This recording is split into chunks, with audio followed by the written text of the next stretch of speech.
Hey everyone.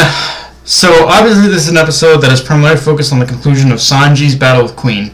And one of the highlights of this episode, in my opinion, is how the anime added a few creative touches. The obvious ones being the build-up in the final moments of the episode when Queen goads Sanji one last time, saying that despite his best efforts not to become like his family, that is exactly what's happened. And then after that, it cuts to Sanji's mindscape, I guess you could say, where you see him wearing the helmet he did as a kid and facing down a crumbled statue of Judge in the pouring rain. But he immediately confronts that reality with him saying, I am done feeling guilt. I'm done thinking I'm so much like my family.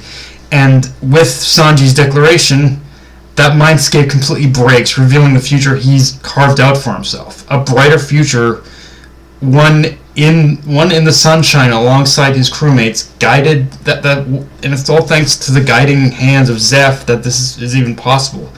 And in some ways, you could say these are things we've known about Sanji and how he feels, but just the way the anime used the visuals to tell this story, to portray Sanji's reflection upon his emotions, his fears, and everything that's led him to this point, and how those experiences shaped who he has become.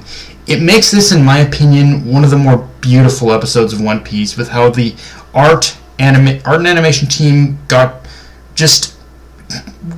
so creative with the visuals to just visually telling Sanji's story in this episode, and it honestly made Sanji defeating Queen actually all the more fulfilling because of that. We know there's no longer any hesitation, no regret. He's putting an end to Queen as himself, not as Judge's son, but as himself, as a Straw Hat, who he is and who he wants to be going forward. But still, there is that part of him that accepts that there may come a day when he'll become what he fears, but he's even accepted that reality. Of course, I guess it is a little bit debatable if he even accepts that much anymore after the whole after revealing what that Queen was the one who hurt the woman. But yeah, I think even then there's a small part of him even now that still kind of accepts that may still one day come.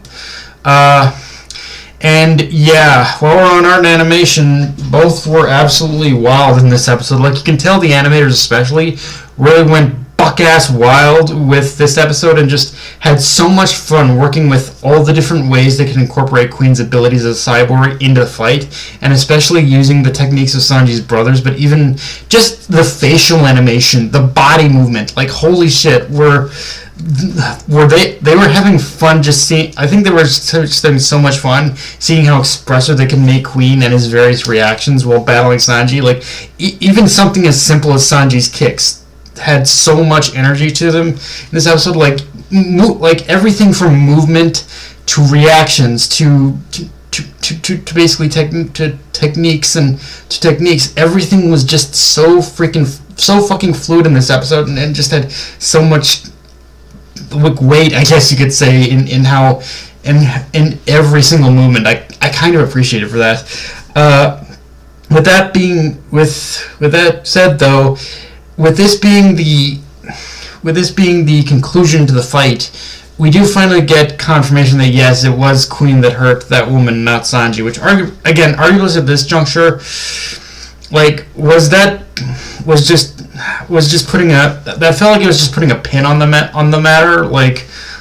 for Sanji, because with how much he has already developed throughout this fight, it does feel a little insignificant to address it now. But at the same time, knowing Sanji's character and how much he does pride himself in being chivalrous, it does still make sense that he would still care about what happened to her, and ultimately it just added more fuel to the burning fire of hatred he already had for Queen. And I'm not gonna lie, that final scene between him, the woman, and the mouse, it was very heartbreaking, especially considering it definitely reflects his was seeing the mouse with the woman. It does kind of, I think it is a small note for him to kind of just reflect on on his own childhood and how he did make friends with the mouse just like that woman did, and him just telling the mouse to say you gotta protect her now. Like it is just a very nice scene.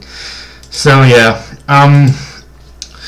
With all that said, there's really not a whole lot more to say about this episode, although one thing interesting I did notice looking back on this fight is that I never picked up, that I never really thought about from the manga, is how Queen's own ambition of proving he was better than Judge really did kind of prove to be his own undoing. Like, he was, when you look at Queen throughout this fight, he was so focused on fighting the power of Germa that he believed that even after getting pummeled multiple times by Sanji's kicks, he still only believed it was the power of Germa that could stop him. Yet it was ultimately at the hands of Sanji's own power, arguably. Like, I guess it is slightly a bit of the power of Germa too, but like it is only by Sanji's own hand that did just that. So it's one of those things where looking back at where the manga is now, I wonder if we will ever get that explored beyond just those passing comments, or more likely, from what I've understood about Queen throughout this whole fight, I think Queen's rivalry with Judge is just something that exists within his own head. Given how, and especially given how unhinged Queen has been throughout this entire arc, I think it's fair to say the latter as the only thing that Judge ever seemed to care about was creating the perfect soldiers. So so with Queen, his rivalry with Judge, I think, really is kind of a character. It proves that Queen is really kind of a character of his own story. His own ego and his own insecurities are so big, he's stuck in his own world where he has something to prove to Judge, but ultimately, I don't think Judge gives a fuck. I really don't. And yeah, ultimately, it is kind of that laser focused mentality that I think, like, paying so much attention to the fact that Sanji was Judge's son, that kind of did ultimately cause his own downfall.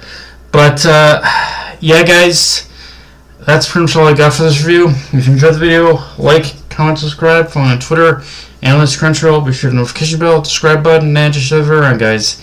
Dark Knight of Anime, signing off. Later, everyone.